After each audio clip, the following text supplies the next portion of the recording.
Good morning. How are you, Bob? Got your stuff? That's good. A couple quick things to start out. We have a new class member, Tom. You could never have done any artwork since elementary school. That was one of the things that came with it. Or you may have studied in Philadelphia. I don't really have ADD, I have wandering perspective. And so everybody's welcome I tried to keep that true in the drawing. to participate. And I like that you left white spots. That's what's in there. That's how I started those drawings. It's very open, very non-judgmental,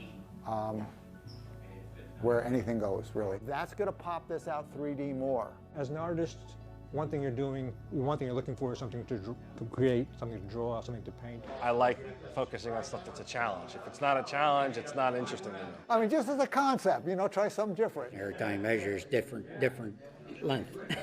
We started right the basics of drawing and drawing with pencil. And so then we'll move on to different other kinds of media, different projects. But I like this a lot. We're all completely different ages here, slightly different backgrounds as far as our services. And I said, boy, it needs a third element. It's different war zones.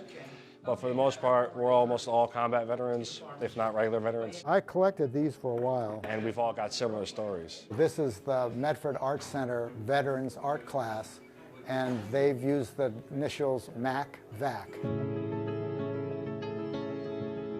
It also helps me work with a lot of my PTSD issues because I'm putting a lot of that into my focus on my art and stuff. It helps me focus on something that's not in my head. Put the dark into the light. We're a varied group. All right. We're a group with different kinds of experience, but we also offer each other a good deal of support. We can really work with each other, and that's the thing I really enjoy most about it. We call it a magical thing that's going on here. How you laid that in there was really good. The making of art takes you out of situations or physical pain or things that are in your head and bothering you. And when you're working on art, you can leave that stuff off to the side. It's kind of like an extended brotherhood to us, I guess. We're all military. We always treat each other like family, regardless of what branch we're in.